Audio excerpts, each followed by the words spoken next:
श्री स्वामी समर्थ। आज मी तुम्हाला सांगणार आहे बघा जीविताची पूजेबद्दल संपूर्ण माहिती तुम्हाला देणार आहे आणि साहित्य सुद्धा मी तुम्हाला आता सांगणार आहे की श्रावण महिना चालू झाल्यानंतर 5 दिवसांनी शुक्रवार येतो, तर शुक्रवारच्या दिवशी 4 शुक्रवार किंवा 5 शुक्रवार पडतात, त्यावेळेस आपल्याला जीविताची पूजा करायची आहे। का करायची आहे तर आपल्या मुलांचं रक्षण होण्यासाठी, त्यांचं संरक्षण होण्यासाठी, त्यांच्यावर कुठल्याही प्रकारचं म्हणजे अडचण नको यायला पाहिजे, त्यामुळे त्यांचं आयुष्य जीवन सुखमय होण्यासाठी प्रत्येक आईने महाराष्ट्रभरमध्ये ही पूजा केली जाते। खूप पारंपरिक अशी पूजा आहे। तर या पूजेला अत्यंत साधारण असं महत्व आहे। नागपंचमीच्या दिवशी 9 तारखेला तुम्हाला ही पूजा करायची आहे। दर शुक्रवारी म्हणजे 4 किंवा 5 शुक्रवार येतात, त्यावेळेस तुम्हाला दर शुक्रवारी अशी पूजा मांडायची आहे।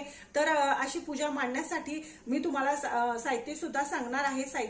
साहित्यानंतर बघा साहित्य सांगितलेलं आहे आणि नंतर मी आता सांगते। अशा प्रकारे बघा इकडच्या साईडला तुपाचा दिवा आहे, गूळ आहे आणि नंतर दूध आहे। इकडच्या साईडला संपूर्ण अशी हे साहित्य ठेवले, 2 विड्याची पानं आहे, हळदी कुंकू आहे, गणपती बाप्पाची मी पूजन केलं आहे पहिलं आणि नंतर इकडे तेलाचा दिवा लावलेला आहे। अशा प्रकारे रांगोळी टाकून आघाड्याची जी पानं आहेत ती लावलेली आहे, माळ आहे। आणि आघाड्याची पाने का लावतात तर आता तुम्हाला सांगते। आघाड्याची पानं ज्यांना नागिन झालेली असते बघा, ज्यांना नागिन झालेली असते तर 12 तासामध्ये ती नागिन पूर्णपणे तो माणूस ठणठणीत होतो। याचा जर रसाचा पाला लावल्याने आणि हा का लावला जातं तर नागासाठी, कारण की नाग चावल्यानंतर ह्या पाण्याचा रस जर त्या माणसाला लावला तर त्याचं विष शुद्ध उतरतं। एवढं हे आघाड्याचं महत्व आहे आणि गुरुमाऊलींनी, स्वामी समर्थ गुरुमाऊलींनी हे सांगितलेलं आहे। त्यामुळे मी तुम्हाला याची माहिती मिळायला पाहिजे म्हणून मी तुम्हाला सांगते। तर ह्या नृसिंह देवाची जर आपण पूजा केली, कारण की त्यांनी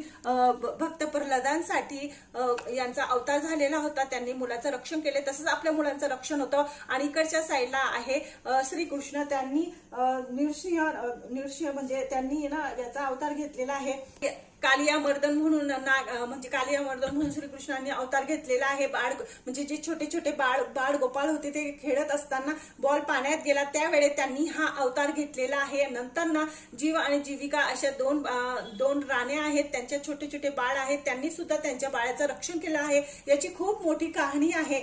जर मोठी कहाणी सांगायला गेली तर व्हिडिओ आपल्याला पुरणार नाही। आणि इकडच्या साईडला आहे बुध आणि बहुस्पती। याच्याने काय होतं तर आपल्या मुलांचं संरक्षण होतं, त्यांच्या जीवनामध्ये सुख शांती येते, सांसारिक जीवनामध्ये सुद्धा त्यांची प्रगती होते, त्यांच्या आयुष्यात येणारे संकट दुःखांचा संपूर्ण नाश पावतो। त्यामुळे आपल्या सगळ्यांनी ही पूजा करायलाच पाहिजे, खूप महत्वाची आहे आणि पूर्ण महाराष्ट्रभरमध्ये सुद्धा होते। आणि नंतर काय करायचं आपल्याला, आपल्या आता मुलाचं ऑप्शन करायचं आहे। मुलाचं ऑप्शन केल्याने त्याची जी इडापिडा आहे ती संपूर्ण जाते। आणि दुसरं कारण म्हणजे ज्या वेळेस 4था किंवा 5वा शुक्रवार येतो त्यावेळेस एखादी सुवासिन बाईला बोलून तुम्हाला ओटी भरायची आहे, हळदी कुंकू लावायचं आहे, तिला काहीतरी गोड वगैरे खायला द्यायचं आहे। आणि ज्या वेळेस एखाद्या शुक्रवारी तुम्ही गोड पूर्णाचा नैवेद्य लावू शकता किंवा दुसरा सुद्धा लावू शकता। अशा प्रकारे तुम्हाला पूजा करायची आहे। माझं चॅनल जर तुम्हाला आवडत असेल तर लाईक आणि सबस्क्राईब करा। श्री स्वामी समर्थ। आपल्या मुलाची पूजा करावी लागते, त्यांचं ऑप्शन करावं लागतं। तर जीविका पूजा असते, ज्या दिवशी नागपंचमी असते त्या दिवशी आपल्या मुलाच्या अंगावरून असा दिवा ओवाळायचा असतो, कारण की याच्याने इडापिडा जाते, त्यांचं संरक्षण होतं, त्यांच्या संसारिक जीवनामध्ये, त्यांच्या आयुष्यामध्ये सुख शांती नांदते, आरोग्य चांगलं राहतं, धनसंपदा वाढते आणि त्यांची प्रगती होत चालते। त्यामुळे आपल्याला ऑप्शन करायचं आहे, अशा प्रकारे ऑप्शन करायचं।